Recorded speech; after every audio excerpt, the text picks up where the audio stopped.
CTET 2023 के question paper 2 में से मैथमेटिक्स सेक्शन का ये सॉल्यूशन आगे पार्ट में है, फोर्थ पार्ट है ये, है ना। तो इससे पहले का वीडियो आपने नहीं देखा है तो उसको जाके एक बार देखिए, ठीक है। अब देखिए यहाँ पे क्वेश्चन देखते हैं अगला। ABCD एक समचतुर्भुज है जिसमें कोण ADB बराबर कितना दिया हुआ है, 25 अंश, ठीक है। और यहाँ पे दिया है कि निकालना क्या है हम लोग को, 2 कोण में BAD माइनस कोण ABC, ठीक है। तो देखो यहाँ पे ये डायग्राम है, ठीक है, एक समचतुर्भुज इसको मान लेते हैं हम लोग। अब देखो यहाँ पे क्या बोला है कि ADB है ना, ये A, ये D और ये B, मतलब ये जो कोण है ना, इसको दो पार्ट में डिवाइड कर दिए, इसका विकर्ण है। तो इसको जो दिया हुआ है वो है 25, ठीक है। कोण D का मान दिया है ना, मतलब ADB में ये 25 है। तो आधा है इसका, विकर्ण जो है बराबर भागों में इसको डिवाइड कर दिया है, इस कोण को, कोण D को। तो आधा इसका 25 है, तो इसका ये पूरा कोण जो है कितना हो जाएगा, 50, ठीक है। तो कोण D जो है अगर 50 है तो कोण B कितना हो जाएगा, 50 डिग्री अंश, ठीक है। बराबर होंगे आमने सामने की भुजा, आमने सामने की कोण। और फिर देखो ये टोटल जो समचतुर्भुज के अंतः कोणों का योग होता है वो कितना होता है, 360। तो ये D जो है 50 हो गया और ये B भी 50 हो गया, आमने सामने का कोण, है ना। तो अब 360 माइनस 100 करेंगे, 100 क्यों, 50 धन 50, तो बचता कितना है यहाँ पे, 260। तो 260 को दो भाग में करेंगे क्योंकि आमने सामने का भुजा फिर बराबर होगा, कोण जो है वो बराबर होंगे। तो 130 और 130 ये हो जाएंगे, ठीक है। अब इन चारों को आप जोड़ेंगे ना तो 360 होगा, 50 धन 130 धन 50 धन 130, ठीक है। मतलब कोण D और कोण B बराबर होंगे, कोण C और कोण A जो है वो बराबर बराबर रहेंगे, और टोटल कितना हो जाएगा इसको जोड़ने से, 360। हमको निकालना क्या है यहाँ पे, 2 गुणा में है कोण BAD माइनस कोण ABC, ठीक है। तो BAD का मतलब क्या हो गया यहाँ पे, ये BA और D, मतलब कोण कितना है यहाँ पे, 30। तो BAD का मान यहाँ पे 130 कर दिए। वैसे ही ABC, AB और C मतलब 50 यहाँ पे है कोण, है ना।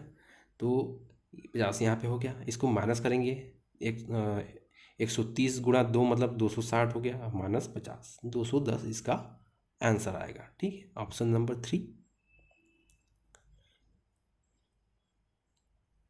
नेक्स्ट क्वेश्चन है, PQRS एक चतुर्भुज है जिसमें PQ बराबर PS और RQ बराबर RS, है ना। इस चतुर्भुज के बारे में निम्नलिखित में से कौन सा कथन सत्य है। तो इसका आंसर क्या होगा, इसके विकर्ण परस्पर लंब होते हैं, यही कथन एक है जो सही है, ठीक है। इसके बारे में आप थ्योरी पढ़ लीजिएगा, आपको इजीली समझ में आएगा। और इस टाइप से क्वेश्चन अब बनते जा रहे हैं और आते जा रहे हैं, तो इसको आप लोग पढ़ते जाइए, है ना। इसके जो भी प्रॉपर्टीज़ हैं चतुर्भुज के, है ना। अब देखो नेक्स्ट क्वेश्चन है, विमाओं 40 सेंटीमीटर गुणा 36 सेंटीमीटर गुणा x सेंटीमीटर वाले एक ठोस घनाभ के पृष्ठ को 20 रुपये प्रति 100 सेंटीमीटर स्क्वायर की दर से पेंट कराने की लागत इतने इतने रुपए हैं, तो x का मान क्या है ना। तो किसी ठोस घनाभ का जो है वो दिया हुआ है लंबाई, चौड़ाई और ऊंचाई, है ना।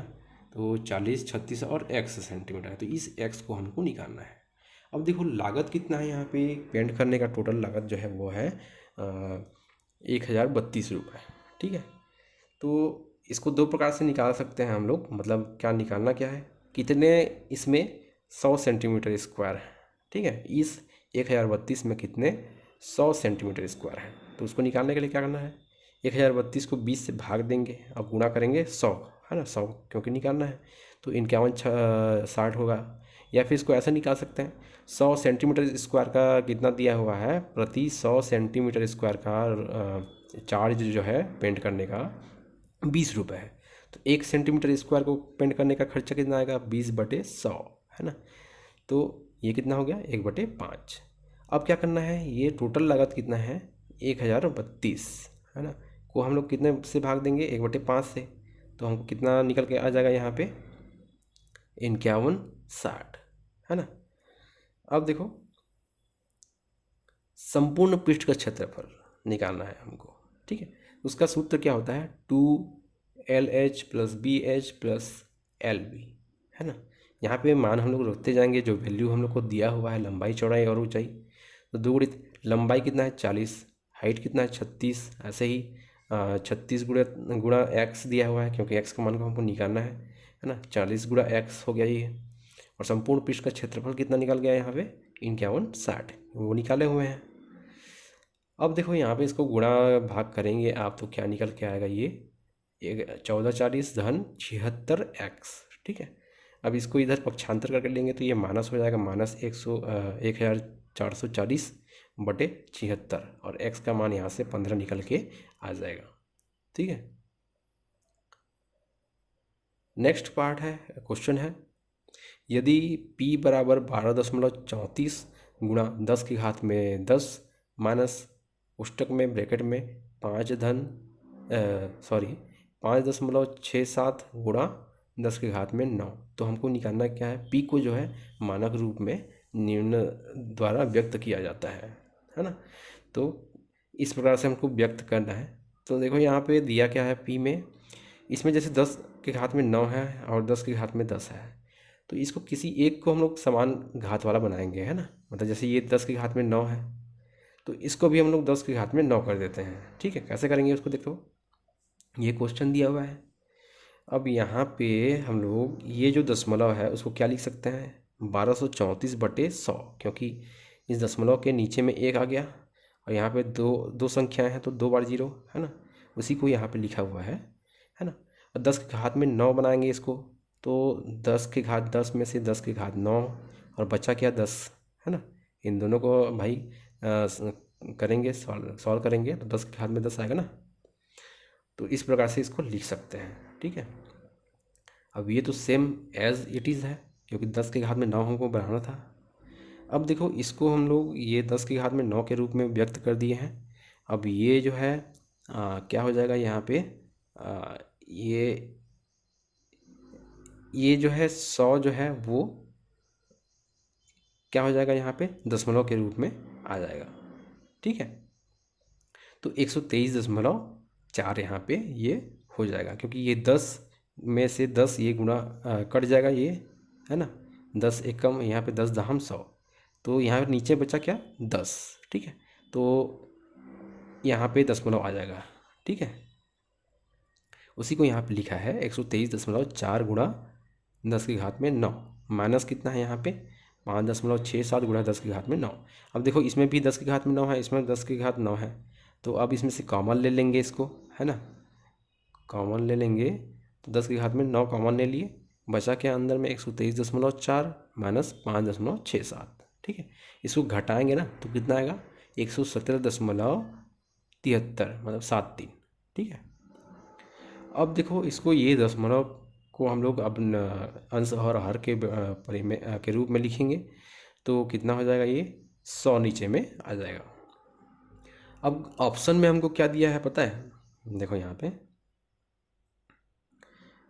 पे 10 की घात में 10 और 10 की घात 11 के रूप में दिया है, तो कुछ ऐसा करें कि 10 की घात में 10 या 10 की घात में 11 के रूप में वो बन जाए। तो देखो यहाँ पे 10 की घात में 9 है, अब इसको क्या करना है हम लोग को, ऊपर हम लोग 2 शून्य और जोड़ देते हैं इसमें, ठीक है।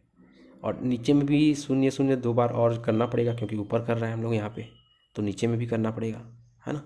क्यों कर रहे हैं वो आगे देखते जाओ।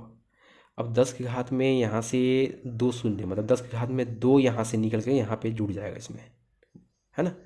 तो 10 की घात में 11 हो गया ये, ठीक है। अब बच्चा क्या अंदर में यहाँ पे 1177 क्योंकि 2 ठो शून्य तो है इसमें, 10 की घात में 2 बन गया था वो, है ना। नीचे में फिर क्या बचा हम लोग का ये 4 शून्य, ठीक है। तो इस 4 शून्य को हम लोग दशमलव के रूप में इसको लिखेंगे, तो क्या होगा 1 2 3 4 के बाद में यहाँ पे 1 आएगा, दशमलव आएगा, सॉरी, ठीक है। तो 10 की घात में 11 गुणा 1.1773 ये है इसका आंसर। ठीक है, अब देखो नेक्स्ट क्वेश्चन है, किसी आयत का क्षेत्रफल जिसकी भुजाएं जो हैं दी हुई हैं 176 सेंटीमीटर और 56 सेंटीमीटर। ठीक है, ये आयत है, इसमें से एक भुजा जो है 176 है, ये 56 है। तो चूंकि आयत है तो ये आमने सामने की भुजा बराबर होती हैं, तो ये भी 176 हो जाएगा और ये 56 है, मतलब ये भी 56 हो जाएगा। ठीक है, एक वृत्त के क्षेत्रफल के बराबर है, मतलब इसका क्षेत्रफल जो है एक वृत्त के क्षेत्रफल के बराबर है। ठीक है, और यहाँ पे पाई का मान क्या रखना है, 22/7 लेकर सॉल्व करना है। ठीक है, तो आयत का क्षेत्रफल क्या होता है, लंबाई गुणी चौड़ाई, तो 176 गुणा 56 है ना, और ये किसके बराबर है, वृत्त के क्षेत्रफल के बराबर। तो वृत्त के क्षेत्रफल का सूत्र क्या होता है, पाई आर का स्क्वायर। ठीक है, तो पाई मतलब 22/7 हो गया, यहाँ पे आर का स्क्वायर हम लोग को निकालना है। ठीक है, अब देखो यहाँ पे 176 गुणित 56 बराबर 22/7 गुणा आर का घात में 2। ठीक है, तो यहाँ से पक्षांतर करेंगे, आर जो है 7 जो है यहाँ गुणा में आ जाएगा, 22 जो है नीचे आ जाएगा, तो 22 8 176 होता है। ठीक है, तो यहाँ पे 8 आ गया, बचा क्या 56 गुणा 7 ऊपर में। ठीक है, और नीचे क्या बचा 22। ठीक है, अब इसको सॉल्व करते हैं आगे। अब देखो आर का स्क्वायर का मान हम लोग को क्या निकालना है, आर का स्क्वायर में से आर निकालना है हम लोग को, तो ये अंडर रूट में हो जाएगा, और इस 56 और 8 सत्ते भी 56 होता है, तो 2/56 और वर्गमूल के अंदर में होगा ये, तो आर का मान क्या हो जाएगा यहाँ पे 56। ठीक है, मतलब 2 बार 56 आया, और उसका वर्गमूल करेंगे क्योंकि ये 2 जो है वो इधर हो जाके वर्गमूल बन जाएगा, आर का मान यहाँ से हमको क्या प्राप्त हो जाएगा 56। अब निकालना क्या है, वृत्त की परिधि, मतलब क्या होता है सूत्र 2πr। ठीक है, तो 2πr 2 गुणा 22/7 गुणा 56, क्योंकि आर का मान 56 है और पाई का मान 22/7। यहाँ पे 2 गुणा 22 है ना, तो 7 8 56 यहाँ पे कट जाएगा, ये कैंसिल हो जाएगा, बचा क्या यहाँ पे 8। ठीक है, तो इसका आंसर क्या हो जाएगा 352। ठीक है, तो CTET के मैथमेटिक्स क्वेश्चन में से जो सॉल्व करना था वो मैं लगभग सभी क्वेश्चन करवा चुका हूँ, है ना। अब गणित पेडागोजी से क्वेश्चन जो है वो नेक्स्ट पार्ट में मैं सॉल्व करके बताऊँगा, है ना, आंसर बताऊँगा उसका।